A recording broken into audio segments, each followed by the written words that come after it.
So, how does a massive, incredibly diverse subcontinent, a place prized for its riches by empires all over the world, go from being a collection of princely states to becoming the world's largest democracy? Well, that's exactly what we're going to unpack today. The amazing, centuries-long story of how modern India was born. All right, to really get our heads around this huge transformation, we're going to break it down into 5 key parts. We'll start with the first European traders showing up. Then we'll see how the British managed to outplay everyone else and take control. After that, we'll look at the massive rebellion that changed everything. Then explore how a new idea of an Indian nation started to take shape. And finally, we'll cover that last dramatic push for freedom. So, our story here doesn't kick off with armies and conquest. Not at all. It actually starts with ships and trade. For centuries, India was this absolute economic powerhouse. And well, Europe wanted a piece of the pie. And that desire, it kicked off this huge, intense race for riches. Now, what's really important to get here is that this was not an instant takeover. I mean, look at this timeline. The Portuguese got there first with Vasco da Gama way back in 1498. Then came the Dutch. The English set up their first factory in 1613, and the French arrived even later. So for over 150 years, India was basically this global stage where all these European powers were competing really fiercely for trade and influence. Okay, so that's the big question, right? How did one of these players, the English East India Company, go from being just another trading outfit to basically running the whole subcontinent? Let's dig into how they made that jump from trade to territory. Well, that massive shift from traders to rulers really hinged on 2 decisive battles. First, you have the Battle of Plassey in 1757. Now, this was as much about sneaky political moves as it was about fighting, and it gave the company a ton of influence. But the real game changer? That was the Battle of Buxar in 1764.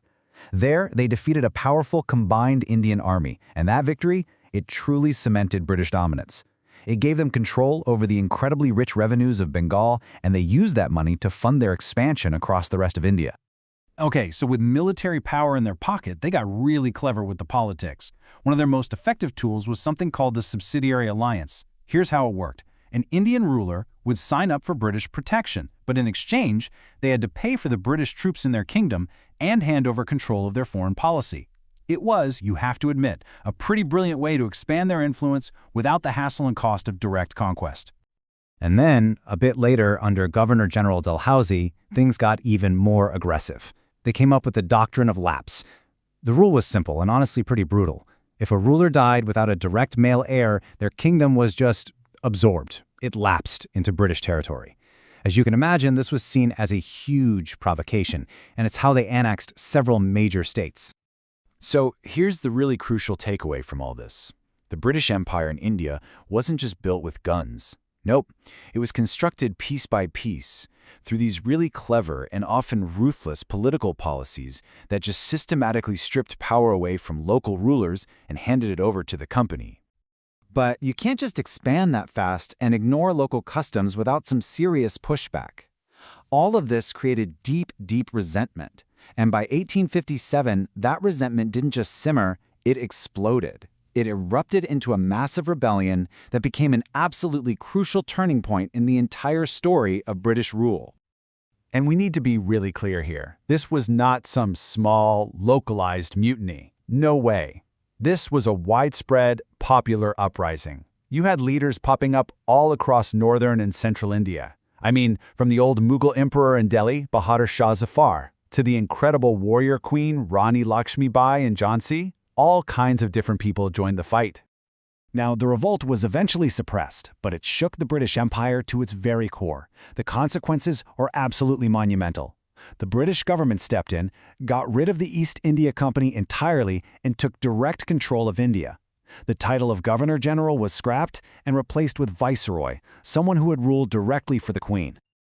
So, in the aftermath of that massive revolt, something new started to stir.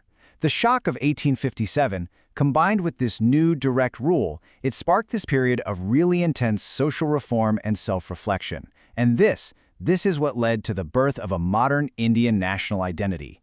This awakening really began with social and religious reformers who started to question everything, the whole status quo.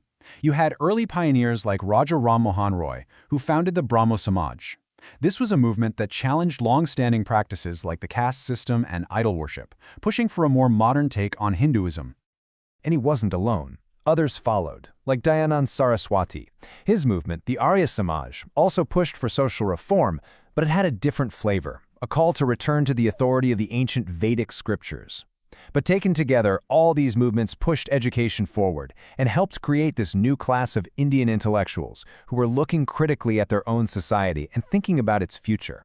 And then you have incredible figures like Swami Vivekananda, who just captivated the world with his explanations of Indian philosophy. By putting India's rich intellectual heritage on the global stage, he and others like him helped build up this powerful sense of cultural pride.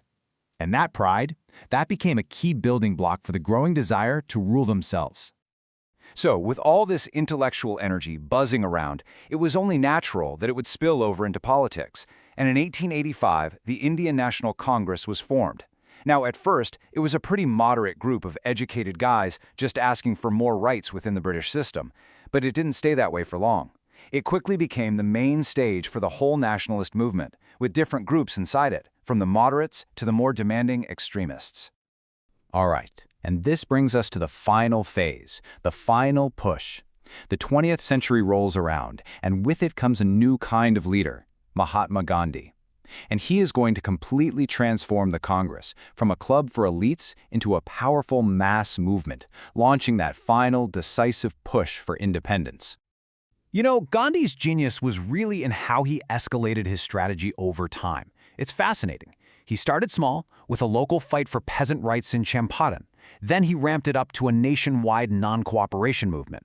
After that came the famous Salt March and the civil disobedience movement, which was a direct challenge to British laws. And then finally, in 1942, the ultimate demand, quit India. It was just a masterclass in building momentum and pressure. But it's really important to remember that Gandhi's path of nonviolence wasn't the only one on the table. You had other incredible leaders, like Subhash Chandra Bose, who argued for a much more militant approach. His famous quote says it all, "Give me blood, and I will give you freedom." It just goes to show you the incredible diversity of ideas and strategies within the freedom movement. By the time World War II ended, the British Empire was exhausted, and honestly, Indian independence was pretty much inevitable. Those final years were just a whirlwind of high-stakes negotiations. You had the cabinet mission trying to figure out a plan, and then the final Mountbatten Plan, which tragically included the partition of the subcontinent. And then, at the stroke of midnight, August 15, 1947, it happened. India was free. But you know, winning freedom was only half the battle. The next, absolutely monumental task was figuring out how to unite this incredibly diverse nation under a single democratic framework. And all that hard work culminated in the adoption of the Constitution of India, the document that would become the very foundation of the new republic. And when you step back and look at that whole journey, from a bunch of territories being exploited by a trading company to a sovereign democratic republic, it is truly one of the most remarkable stories of the 20th century. And it leaves us with a pretty powerful question to think about. What does it really take to build and then sustain a nation?